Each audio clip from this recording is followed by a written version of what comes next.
O Senhor esteja convosco. Proclamação do Evangelho de Jesus Cristo, segundo São Lucas. Glória a vós, Senhor.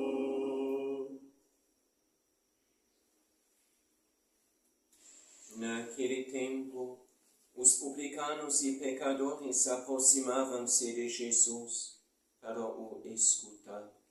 Os fariseus, porém, e os mestres da lei criticavam Jesus.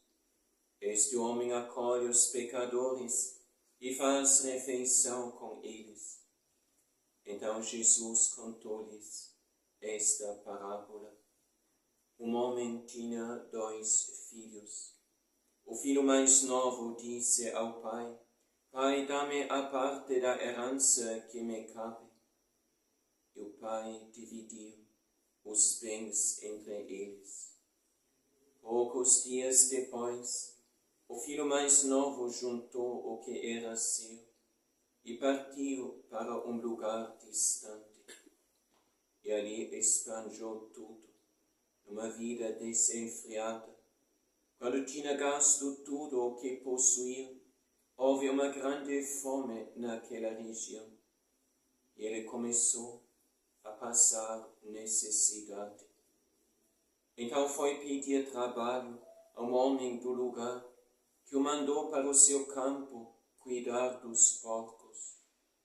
O rapaz queria matar a fome com a comida que os porcos comiam, mas nem isto lhe dava.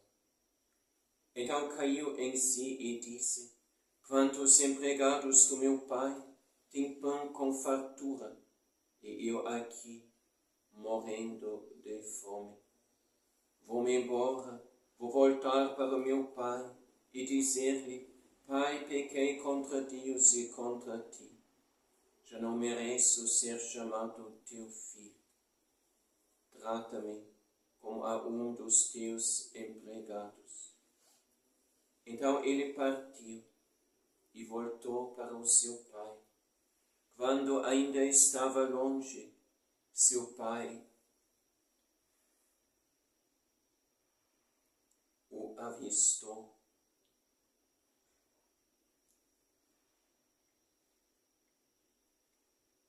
e sentiu compaixão.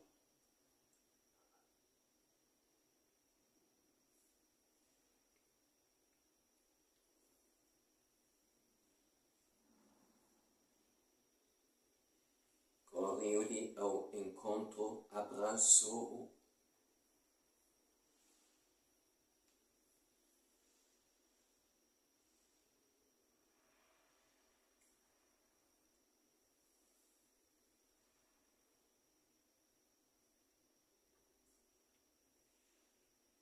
e cobriu-o de beijos. O filho então lhe disse: Pai, pequei contra Deus e contra ti. Já não mereço ser chamado teu filho. Mas o pai disse aos empregados: Trazei depressa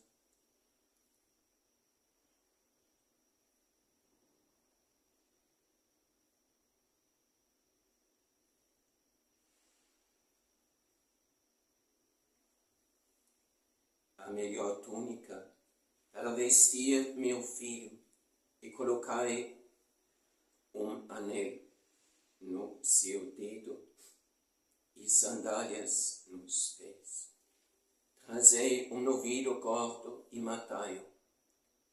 Vamos fazer um banquete, porque este meu filho estava morto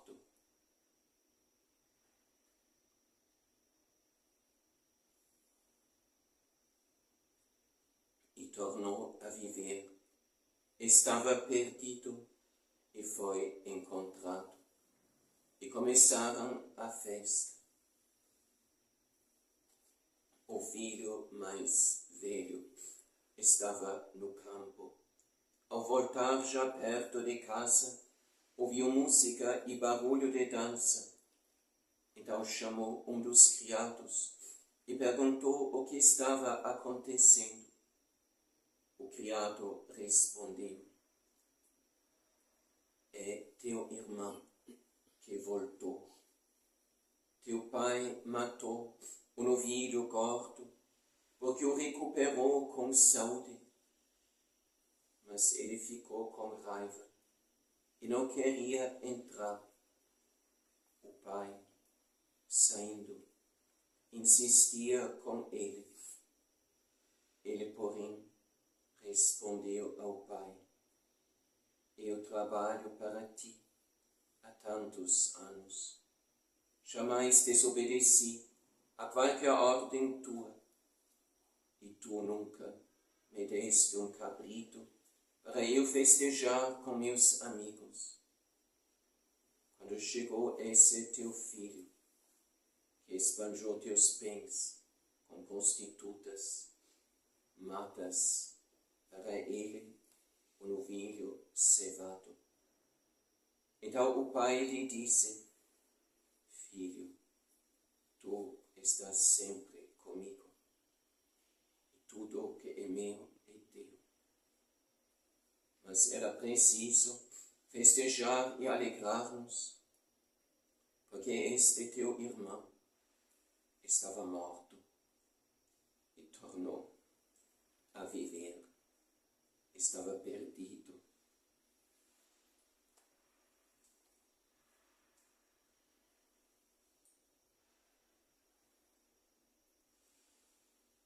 e foi encontrado.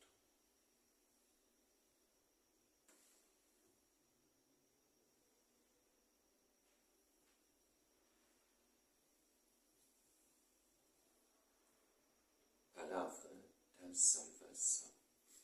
Glória a vós, Senhor.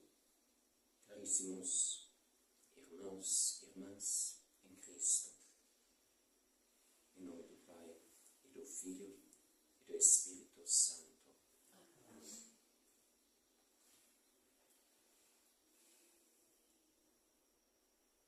Deus nos dá a graça de a gente poder também, este ano, começar esse tempo de Quaresma.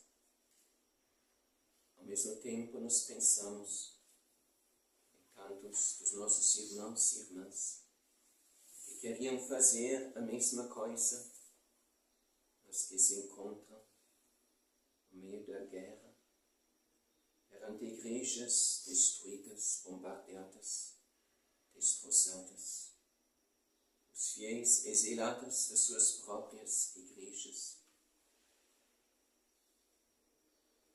privados daquilo que lhes daria apoio, conchego e força na sua caminhada, tantas vezes tão dura, no meio das realidades, tantas vezes cruéis do nosso tempo presente.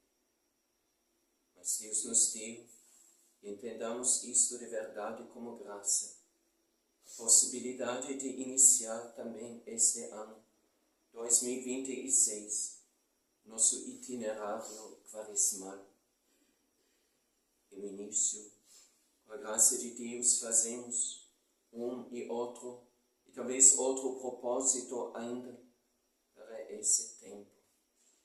E pensamos, assim vamos viver bem e frutosamente esse tempo de Quaresma. Iniciamos uma semana, iniciamos outra semana, e depois lemos hoje este Evangelho do Filho Pródigo, este Evangelho do Pai Misericordioso. E assim também nós caímos de joelhos perante o Senhor. E vemos ainda aqui também a figura do Filho justo, que sempre permaneceu em casa. E exatamente este Evangelho tira de nós também, vamos dizer, um chão debaixo dos nossos pés, porque vai desmascarar de nós tudo aquilo que ainda é pretensão humana. Tudo aquilo que nós achamos que ainda não somos. Pensávamos de oferecer e apresentar ao Senhor aqui neste Quaresma, agora o nosso jejum, a nossa esmola, a nossa oração talvez mais prolongada. Isso tudo é louvável, tudo isto é necessário, mas não simplesmente para pensar, nós vamos pagar algo, para depois receber algo em troca. Mas tudo isto, o propósito de Deus tem um sentido mais profundo. Precisamos também cair nós de joelhos perante o Senhor e ver quão pouco vale perante Ele toda nossa pretensa justiça, toda nossa pretensa conversão. Vamos para a confissão, nos acusamos de uma e de outra falta, mas talvez aquilo que ainda é, de fato, a trave que está perante os nossos olhos, ainda não vimos. Pensamos de precisar ou poder corrigir nosso próprio irmão, mas não vimos ainda que nós mesmos somos cegos, pretendendo de conduzir ao nosso irmão que achamos cego no seu caminho. Cada evangelho desse tempo, cada leitura desse tempo litúrgico é escolhido cuidadosamente pela Santa Igreja, preparada amorosamente pela bondade do nosso Deus, escolhido pela Santa Igreja para orientar passo após passo, dia após dia, este nosso caminho itinerário quaresmal. E assim também este Evangelho de hoje, onde nós temos três figuras, aliás, quatro: o filho pródigo, o bom pai, o filho aparentemente justo, mas que também precisava de conversão. E ainda esses três perante Deus, a face e o olhar de Deus. O que este Evangelho hoje nos diz? Isso é a nossa grande pergunta. Este Evangelho nos diz muito.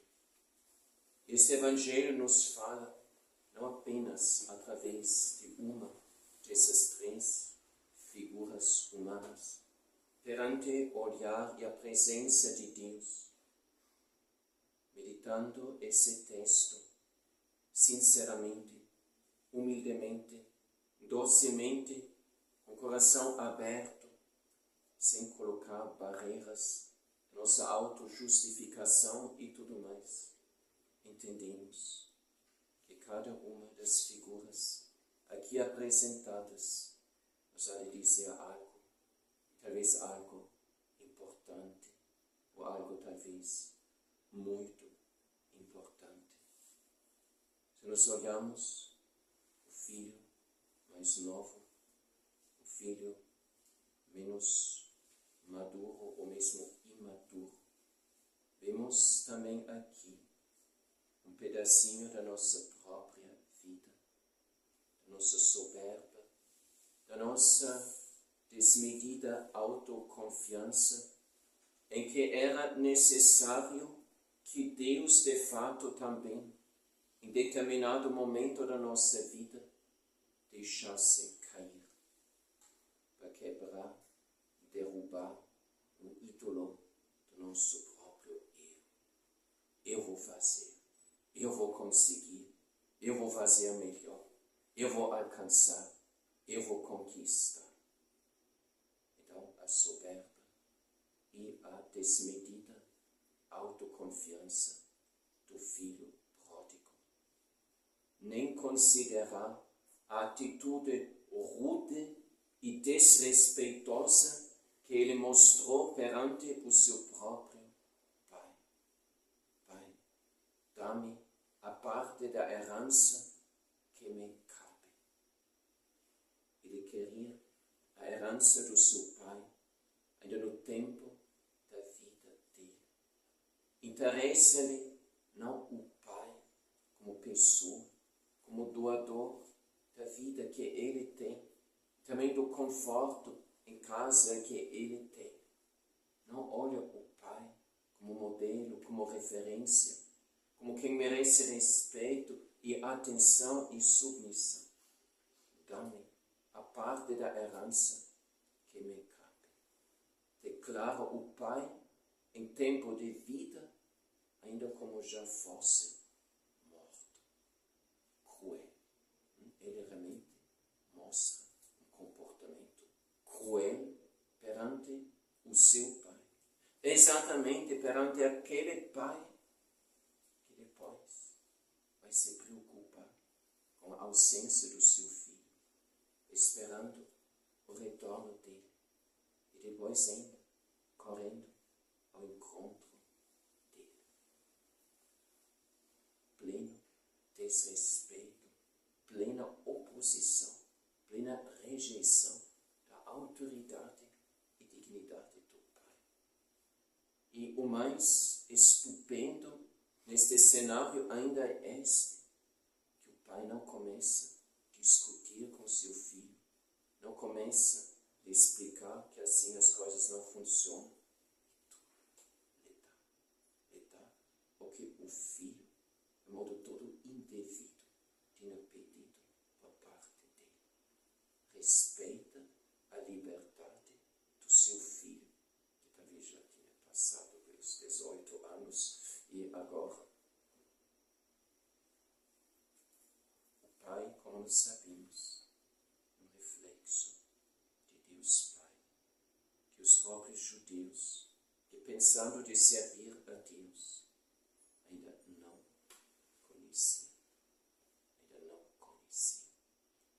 Vós não o conheceis, mas eu o conheço. Fala Jesus em um dos seus diálogos e discussões com os judeus.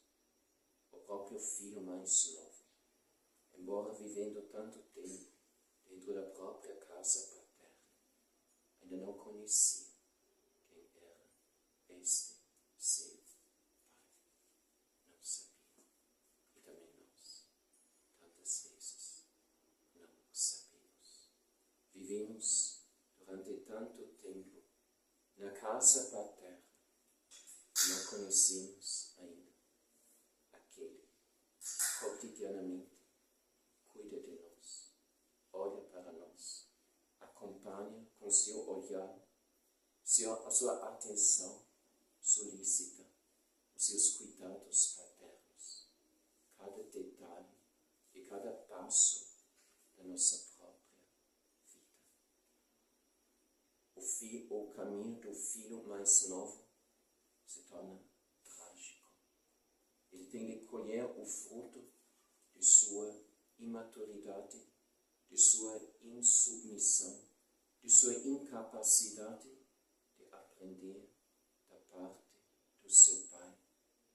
Ele tem de aprender as consequências do seu materialismo, de sua ganância, do hedonismo em que ele busca as alegrias do mundo, para no final descobrir que aquilo que na casa do Pai ele possuía era muito e muitíssimo mais do que qualquer alegria e muito passageira que o mundo lhe pudesse oferecer. Não fala nada de qualquer alegria que ele teria encontrado na sua vida desenfreada lá fora da casa paterna. E apenas vemos o resultado. No final, ele apacenta os porcos. Os porcos eram, a gente sabe, para os judeus, o animal mais impuro do seu status de filho na casa paterna. Agora ele se torna um servidor, um escravo, em mais imundo, mais assim indigno de um filho tal, e afinal de um filho de Deus, de um filho do povo de Israel. Ele chega realmente até o fundo do seu poço, ao fundo do poço de sua vida. E agora ele, assim que ele tem fome, pensa: a teus servos na casa do meu pai tem pão em fartura. Ele não logo reconhece o seu erro, mas a sua conversão começa em uma situação de necessidade. Quantas vezes o homem reclama quando aparece em sua vida, em nossa vida, algum momento de aperto, de necessidade? Talvez nós também temos necessidade de conversão, necessidade de pensar e de repensar com mais atenção, mais atentamente a realidade, o caminho, as escolhas da nossa própria vida. Só num segundo momento ele começa a reconhecer: pequei contra Deus. E o filho, ainda numa situação assim de um processo, começa a formular a sua confissão perante o seu pai: pequei contra Deus e contra ti. Não sou mais digno de ser chamado o teu filho. Aqui a gente também vê que a conversão é um processo. Muitas vezes a gente pensa: tempo de quaresma, tempo longo, como a gente já pode começar no início dos 40 dias, a gente não vai aguentar, e depois relaxando nos propósitos e tudo. Mas no final, precisamos todo este tempo para chegarmos àquela conversão, a esta reorientação da nossa vida para Cristo nosso Senhor, que tanto precisamos. O nosso caminho de retorno é muitas vezes mais longo, mais laborioso e mais complicado, mais complexo do que nós inicialmente pensamos. Não é só recolocar o nosso pé de novo na igreja e de novo dobrar as mãos e rezar o Pai Nosso. A nossa conversão muitas vezes envolve muitas outras realidades também. E como nós vemos aqui, uma das realidades em que o filho mais novo tinha de recuperar era não apenas agora trabalhar para recuperar os bens perdidos do seu pai. Aliás, o texto da Bíblia não fala dos bens do seu pai, usa bios. Bios é vida. Em português se conhece a palavra de biologia e tantas outras palavras que começam assim. O pai tinha repartido não somente a sua herança, tinha repartido o seu bios, a sua vida, a sua existência, aquilo que ele, com o labor de suas mãos, tinha elaborado com fadiga ao longo de tanto tempo. O filho não precisa apenas agora reparar um dano material que ele tinha causado para o seu pai, e que parece já era algo substancial, se apenas eram 2 filhos. Então, a herança dele devia ter sido algo considerável. Mas o que o filho mais novo, aliás depois, de outra forma também, o filho mais velho, tinha de recuperar, era o quê? Ou seja, conquistar, era o quê? O relacionamento verdadeiro, certo, sim, com o seu pai. Jesus nos aponta para isso. Talvez, embora, como já falamos, vivendo tanto tempo na casa paterna, na Santa Igreja, até ao dia de hoje, ainda não entendemos quem Deus é de verdade. O que Deus, que Jesus nos permite e ensina chamar de Pai, realmente é para nós e já tem feito por nós. É o nosso Deus que partilha conosco o seu bios, a sua vida íntima. Nós ainda não entendemos o que significa ser batizado, poder viver na igreja, poder ouvir da fonte da graça, poder nos alimentar na mesa do Pai Celestial, que nos oferece uma mesa em fartura, como o próprio Filho, na sua necessidade, vai lembrando, inclusive, não apenas para os seus filhos, inclusive também para os seus servos. Então, o Filho precisava, de fato, cair dentro de si, para cair de escamas dos seus olhos, mais tarde, São Paulo, cego no seu caminho para Damasco, recebe o batismo, começa a ver de novo, enxergar agora a realidade em uma outra, nova perspectiva. Então, o filho mais novo começa a ver, entender aquilo que ele não tinha visto e entendido até o dia de hoje. E o próprio filho mais novo é o lugar onde exatamente se revela o coração grande, misericordioso do Pai, que aqui reflete o nosso Pai Celestial. Um coração que não é apenas misericordioso ou generoso. Um coração cujo amor, cuja misericórdia, cuja humildade e solicitude não tem medida, como nós vemos aqui. O Salmo, primeira leitura, e depois também o Salmo falava de um tempo futuro em que Deus vai mostrar, revelar a sua misericórdia, já revelado no Êxodo, na libertação do povo eleito de Israel.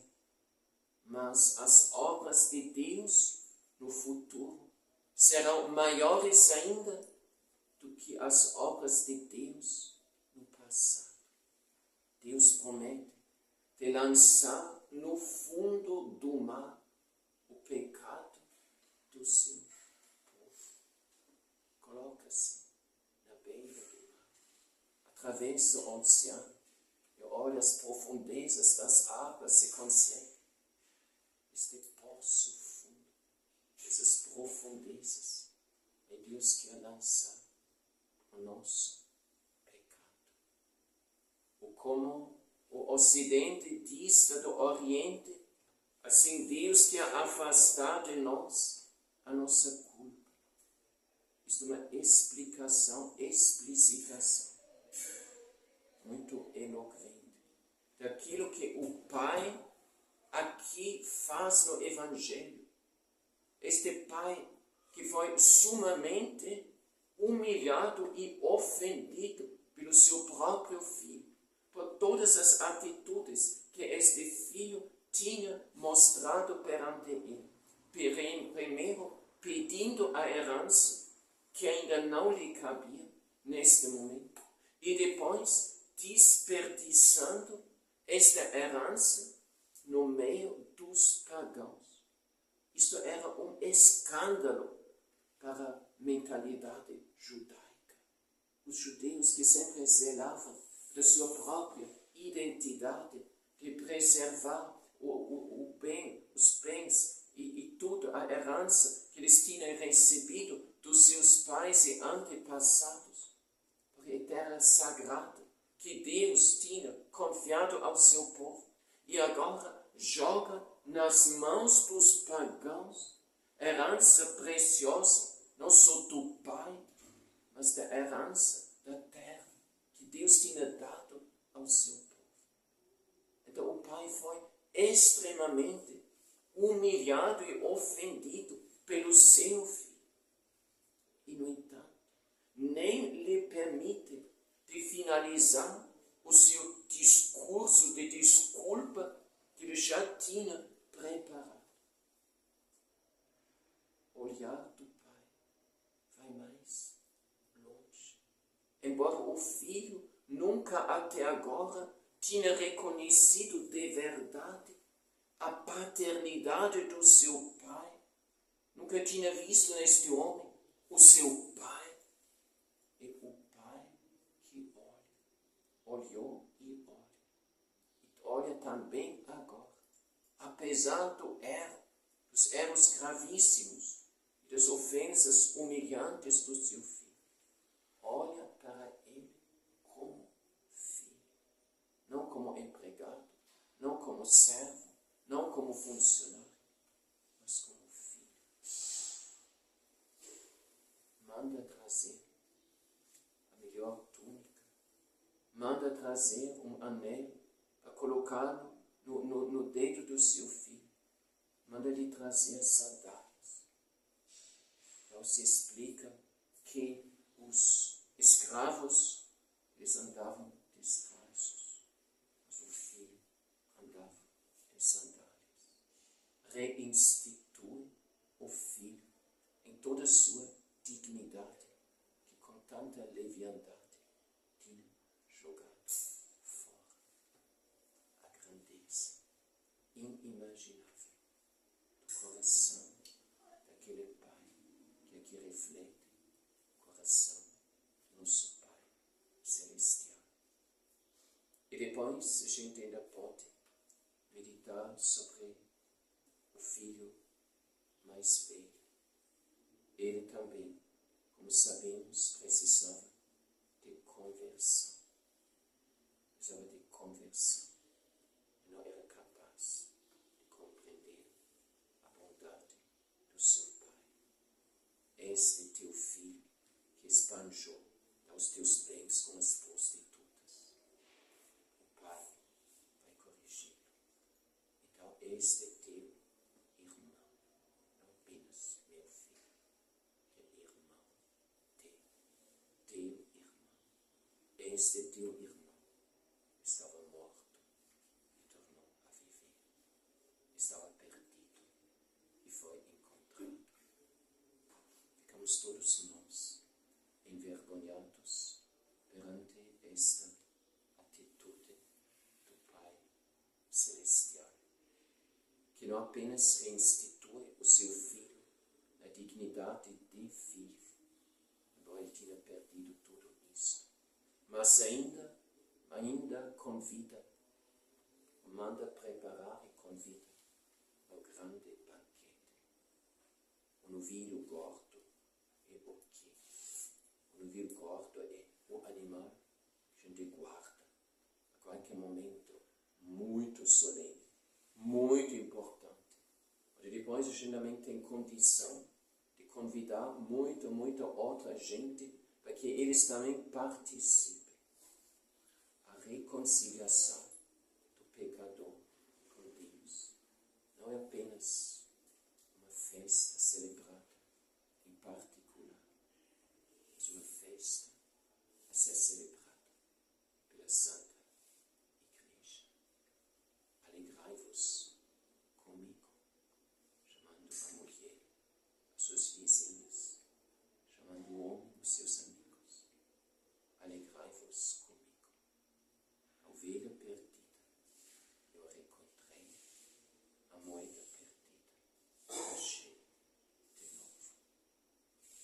Jesus quer se alegrar, não apenas junto conosco, de reconquistar a minha vida para si, mas Ele convida também os outros. Quanto vale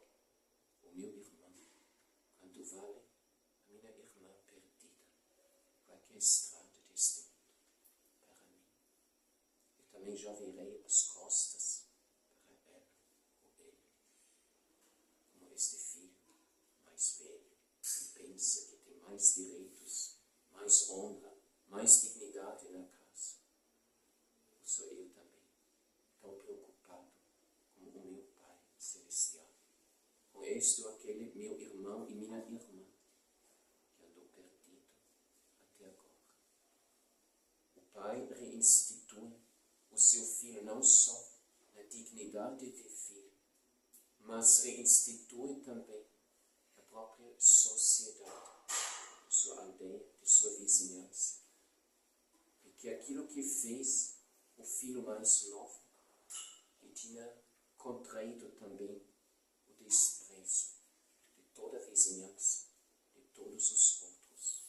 Aquilo que ele fez jogar fora a herança do seu pai, que tinha perdido também, fez-se a perder também perante os olhos dos outros. Toda dignidade. Todo mundo olhou, ou deveria ter olhado para ele, com grande desprezo. Por isso o pai, o que ele fez, quando ele vê o seu filho chegando de longe, ele corre ao encontro dele e o abraça. E ninguém possa insultar ele, ninguém possa dizer, você não tem direito de voltar para cá. Se humilha mais uma vez para recuperar, reconquistar a dignidade do seu filho.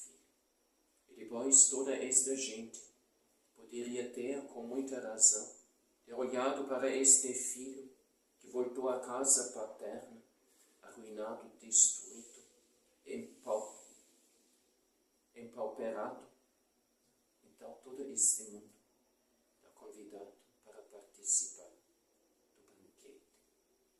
Cada confissão é reconciliação com Deus. Sim. Também reconciliação com a Santa Igreja. Será que nós olhamos sempre com desprezo a algum dos nossos irmãos quando ele saiu do confessionário, quando ele recebeu o perdão do Senhor? Caríssimos, nós vemos aqui o Evangelho que não nos pode deixar indiferentes, nem inquietos. Mas o Evangelho, quanto mais lemos e meditamos sobre ele, tanto mais entendemos. Tudo isso foi escrito aqui, para mim, para nós e para mim, pessoalmente. E eu posso aprender aqui, de cada um, do filho mais novo, onde eu me precipitei na vida passada, coisas imprudentes, ousadas e insensatas. Mas também o filho mais velho, que não se moveu. Conversão não é simplesmente fazer algo. Às vezes a gente age e se precipita demais e age de modo imprudente. Mas também outros pecam exatamente por recuar, por não se mover, para não deixar-se tocar em sua justiça pessoalmente adquirida, no seu status. Não mancha as suas mãos. O próprio Pai, o Pai Celeste, sim quis manchar as suas próprias mãos, porque a mão do Pai e o próprio Filho, através do qual ele realiza a sua obra. E Jesus quis não apenas sujar as suas mãos, ele lavou os pés dos seus discípulos. Ele quis mergulhar essas mãos no seu próprio sangue, porque este não lava apenas qualquer sujeira externa, mas o nosso próprio pecado, nossa própria iniquidade, e mergulhar no mar do seu sangue, que jorra até o dia de hoje. Cada Santa Missa jorra aquele sangue redentor, pelo qual, no momento da confissão sacramental, reconciliação sacramental, fomos perdoados dos nossos pecados. Do lado aberto de Jesus, no alto da cruz, jorrou sangue. De suas chagas abertas, jorraram gotas e gotas de sangue. As gotas e gotas, que ao longo da história se tornam rios de sangue redentor, derramado para o perdão não somente de alguns poucos que seguem a Jesus, mas para o perdão dos pecados do mundo. Isto é o cálice do meu sangue, derramado por vós, pelos muitos, pelas multidões, para o perdão dos pecados. Caríssimos, são realidades que nos são longe, distante, ou além de nós. São realidades que nos tocam de imediato. Deixamos-nos tocar por estas